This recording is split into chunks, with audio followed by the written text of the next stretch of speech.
Where's all the games? This year for games, personally, has been stinky. Nothing has really got me excited to be released. Well, apart from... which is great. Just an improvement of the original in every sense of the word. So yay! I've been staying away from any information about Cyberpunk because I was sold on that game for a while, so I wanted to be as fresh-eyed as possible going into it. Apart from that, I either haven't really cared for any big game coming out, the game has been delayed, or just didn't live up to the hype. Everyone said the ending was terrible. I wouldn't say it was terrible. It just was, I think everything was a mess, so I don't really like... With the scarcity of big, exciting and groundbreaking games that have turned my head, and tied that with all of us having a bit more free time than usual for one reason or another, it was really time for a new purpose of gaming to rise up in my awareness. No longer was there a search for games to enthrall you in its great comprehensive world. The brain power to learn and take advantage of control scheme and gameplay style to give you the upper edge in competition. The brilliant and awe-inspiring set pieces to make your heart beat that much faster. And the heavy hitting twists and turns of a story to make you drop your jaw and blow your mind in an instant. Oh no, it was time for the march, nay, the uprising of...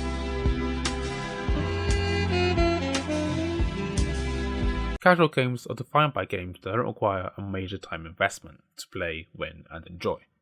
For example,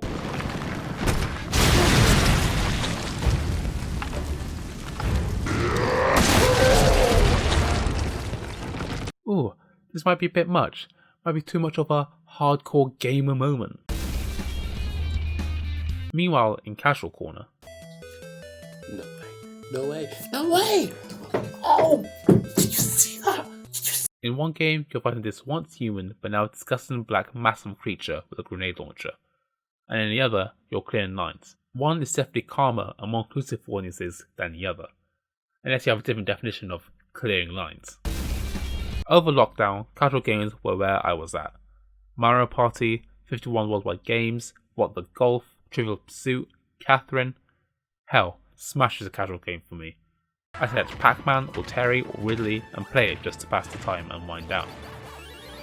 But what I was really missing out on is that discovery that comes with playing these types of games. Finding new ways or new events in it that keeps it fresh. I needed a casual game that granted you creative freedom in 2020. To take my time with and yet gives me a lot of stuff to do. Something I can really engage with and makes me feel like there's no wrong way to do activities and tasks in a calm environment. I'm talking about Animal Crossing New Horizons. Before the release of Animal Crossing, I didn't really understand the appeal of it. You just arrive in a town and just... do stuff? That doesn't sound very fun as a game to me. Even with The Sims, you have loose aims and such that keeps you going. You create yourself, get a job, start a family. And all that with a smidge of randomness that makes Sims eccentric and fun to play for hours.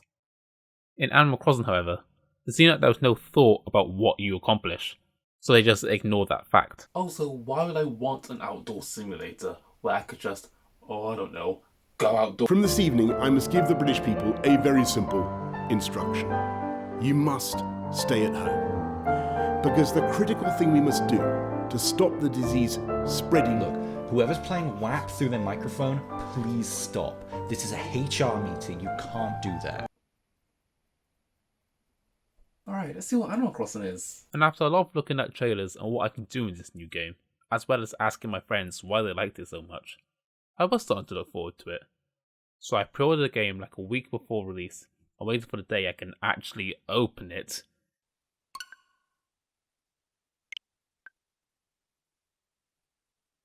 The Undertaker!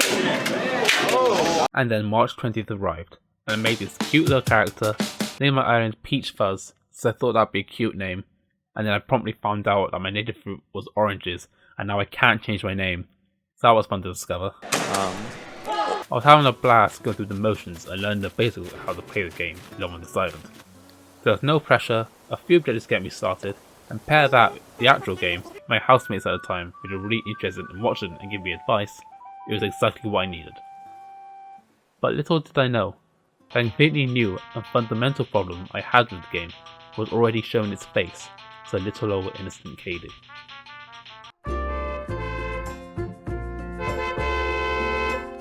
So remember when I mentioned I wanted creative freedom in a casual game?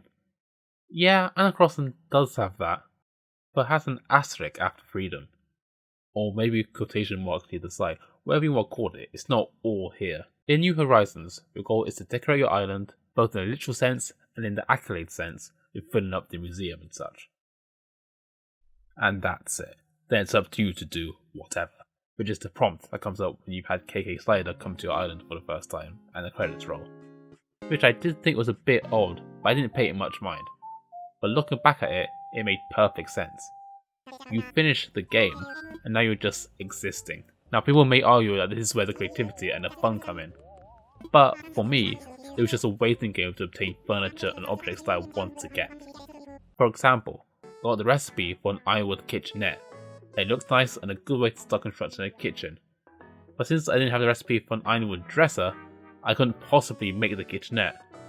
Then started the waiting game of about 3 weeks of somehow getting the ironwood dresser. But at the same time, my housemates, who bought a Switch and Animal Crossing specifically for lockdown, was also waiting for the game to give them the ironwood dresser to make other ironwood furniture. That's not freedom, that's a slot machine. Another example of how the game plays with the idea of freedom is that I was decorating my island to have fun little Easter eggs around, like a nice arrangement of bushes and a toilet looking out to sea. Yeah, very peaceful stuff, I know. I also had a painting of Sonic Mona Lisa on the pier, right tucked into the corner of the island, so if guests go exploring, there's something to find. But little did I know that there's a special fish that you can catch only on the pier. Decorating my island led to blocked off pathways. The pier was in use in my eyes, so I had no way nor idea that it was needed to complete the fish museum. Aquarium, it's called an aquarium. But in that time, I already missed out on getting the tuna, so now I have to wait several months to try and get it. All because the game closes off the paths for how you decorate your island. You can put stuff anywhere you want, but should you? No, it feels like. The casual freedom that was advertised to me had a small print. You could be as creative as you want with your island and your ideas of decoration. Eventually. We have a range of islanders you can have on your island, and if an island comes to visit you, and you want them, they might want to move in. And if they do, someone might leave to accommodate. Which islander will move? Who knows? Because apparently, that's the fun. As of time recording, I have not actually played the game in 2 months, and not the 1 month I originally said when I did this voiceover. And I've only opened it to get this footage of my island. Unfortunately, I don't have any desire to continue to up my star rating or anything like that. After a while, when the scripted conversations and events become easily recognizable, the charm fades away. And when you don't have another person's island to bounce off of, it no longer feels fun or freeing. It feels like a chore with no rewards. Animal Crossing was missing something that implores you to solve problems and challenges you. I wanted a casual game that had progress and an objective. And it's exactly where Short Hike comes in.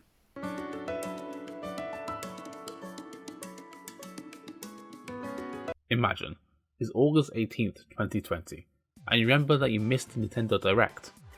But when you go and see what you missed, you see it was actually an Indie World showcase. So you go back to what you were doing and begin to forget about it again. It's now August 19th, 2020, and while looking at Nintendo eShop, this one game catches your attention. It's super pixelated, you play as a bird, and yet the setting seems really pretty and oddly familiar. I can't explain what drew me to this game, but just something stuck in my mind about it. It's then I remember the indie showcase, and after skimming through the information, I do remember seeing this game briefly, so I really got out my investigation hat and tried to find out more information.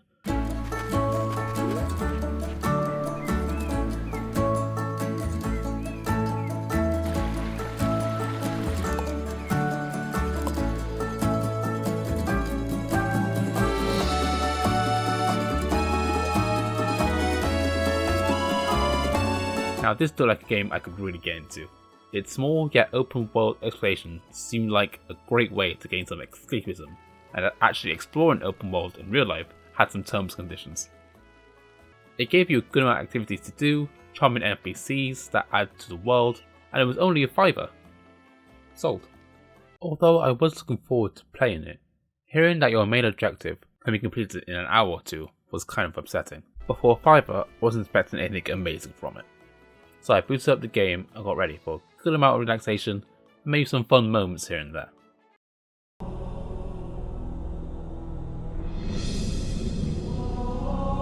It is recommended in-game that you should have at least 7 feathers to reach the top, and I only had 5 because I was just walking around talking to campers, helping them with their problems, collecting money from the island, fishing, getting some cool headwear, playing beach stick ball.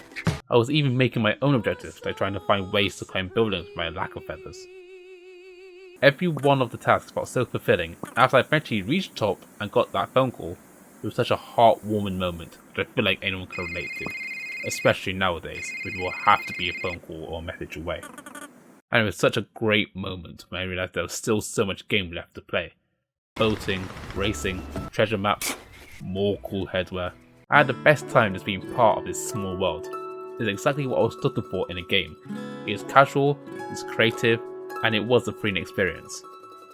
Well, maybe it wasn't overly creative.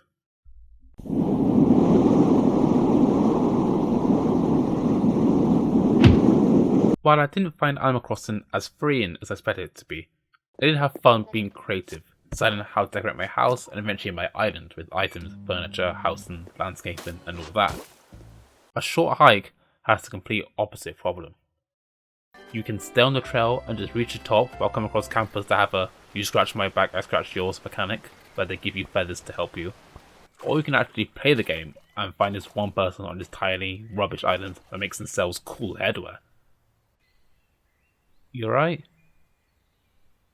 This isn't a prime location for your business, man. But if we're talking about creativity, it's not creative in the same way after you explore the island. You can very minimally change your appearance with some cool headwear, I'll stop saying that, and there are treasure maps that make you solve riddles and try and find them. But that's about it. There are tasks that you go around and find and then complete. I briefly mentioned I made my own objectives about trying to test my limits and climb buildings when I lacked feathers. But once you have like 12 or 13 feathers, those challenges go out the window. While the main game takes an hour, I fully completed the game in about 6 or 7. And fully completing the game is just going through the motions of finding something or someone and then searching around or doing the activity they gave you. There's no room nor any need for assessing the situation. You do the task well and you're rewarded. That's it. Now, of course, an indie game worth the amount of change I have in my wallet is not going to have the same in-depth applications as a AAA Nintendo exclusive game. £50. The developer of A Short Hike even stated that this was a side project, so it'd be unfair and quite stupid to think you're expecting the same thing. Due to the sunk cost fallacy, I was feeling really locked into my RPG. I had already spent a year plus working on it, and I had started gaining a bit of a following for it. So I wasn't sure if it was a good idea to put aside all that momentum for this short, undefined game about hiking. But at the same time, I don't think I am wrong to put both these games in the same description of casual creative freedom. It would be best to say there's different types of creativity and freedom that are on display in both games. One type is through what developers put into the game, and the other is through what you, the player, gets out of the game. Let me explain. You could hear me wink. Oh, that's staying in. In a journal article by these smart people called Expressivity of Creativity and Creative Design Considerations in Digital Games, they conduct and study where they interviewed a bunch of epic gamers about the games they were playing, how they were playing them, and their own personal stance of creativity. This study tries to answer 2 questions with its research. What design considerations of these games facilitate player creativity, and what expressions of creativity can occur across different types of digital games.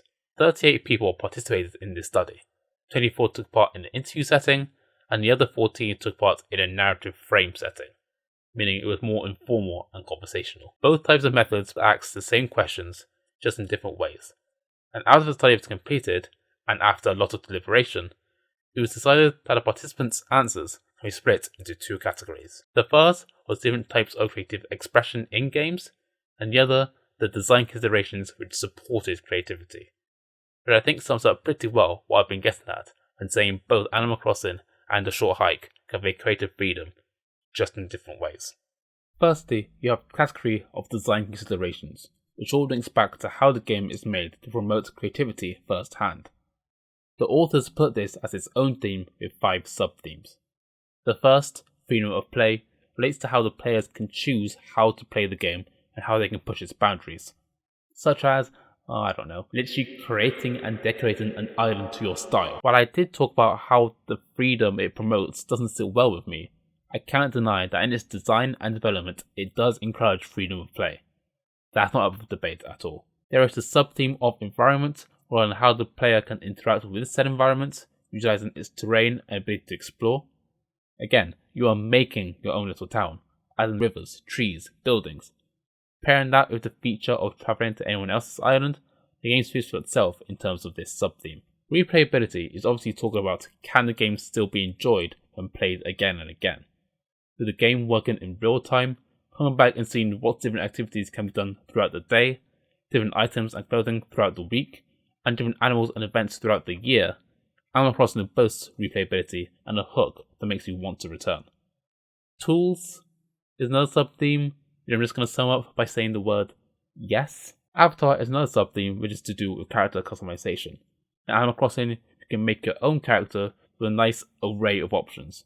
You can wear whatever clothes you can buy, regardless of gender, which is a great touch, and you can create and design your own clothes to share with other players. And finally, there's the sub-theme of creation.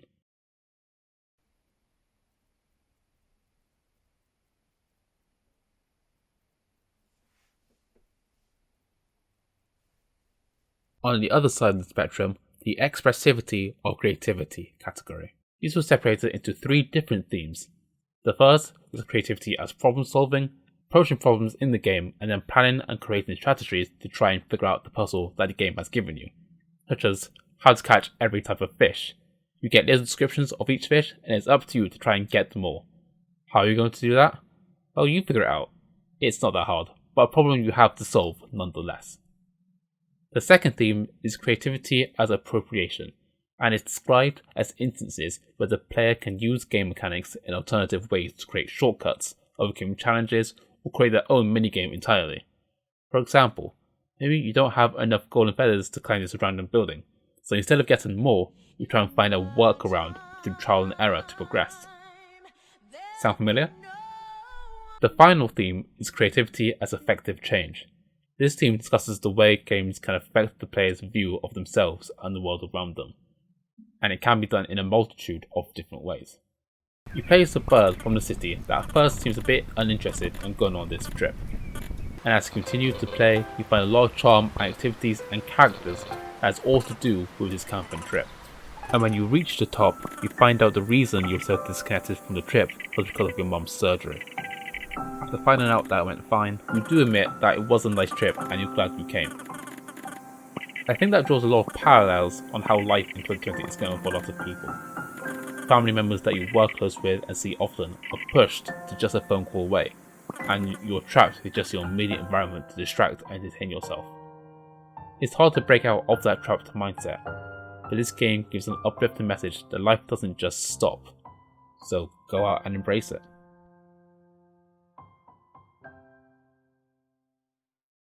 Just to make things clear, even though I enjoyed the short hike more than Animal Crossing, I'm by no means saying one is better than the other. The Animal Crossing series has a lot of love over its, 20-year lifespan, so I'm not gonna say you guys are wrong for thinking that. This isn't what this video essay is about. I'm just saying that even though both games have tons of similarities, they're very different in terms of how you describe them as creative freedom. And there is a lot of overlap. For example, in both games, you can use a shovel to dig, which comes under tools, but they both have different purposes. In a short hike, you use it to dig up coins, treasure, and treasure maps, which leads to more problems to solve and more gameplay. I definitely just said slove. While an Animal Crossing is used to create and build stuff, and if you're really creative with it, you can use it as markers to mark out where you want to put houses. You can plant trees, you can move trees around with it, you can fall into the holes like I did. It was pretty cool though, so I saved it. The fact a simple action such as dig can lead to so many different opportunities just shows that creative freedom isn't as clear cut as I once thought before this video. One thing that I forgot to mention is that design consideration can be seen as more of a fourth theme to explicitity of creativity, as they have more of a cause and effect relationship. For example, the shovel can be seen as a tool that comes under design considerations, and a short hike that comes under creativity of problem solving, as using it to solve problems, find treasure and treasure maps, like I said. While in Animal Crossing, that comes under creativity of appropriation, as you're using the shovel as a tool, obviously, to do other things that it wasn't made to do, such as making markers and stuff like that. Animal Crossing gives you an empty island, a new world, a blank slate, a new leaf to decorate as you please. It is freedom that leads to creativity. A short hike, on the other hand, is more of a detailed painting or picture, where the developer asks you, what do you see or how does it make you feel? And there's no wrong answer to that question. It's creativity that leads to freedom. Before this video, I was thinking of creative freedom as a way to describe a type of game, a genre, I guess. But it's way more nuanced than that. It's more of a what you get out of it kind of term. Like, any game can be creatively freeing.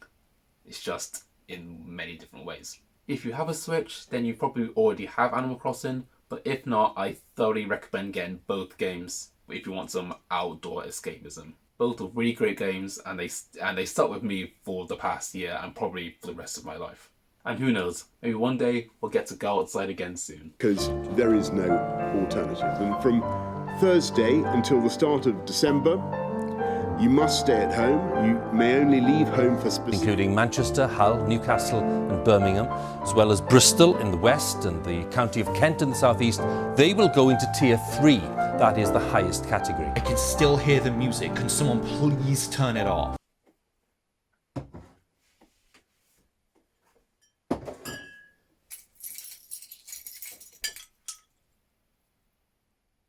There's nothing else to do.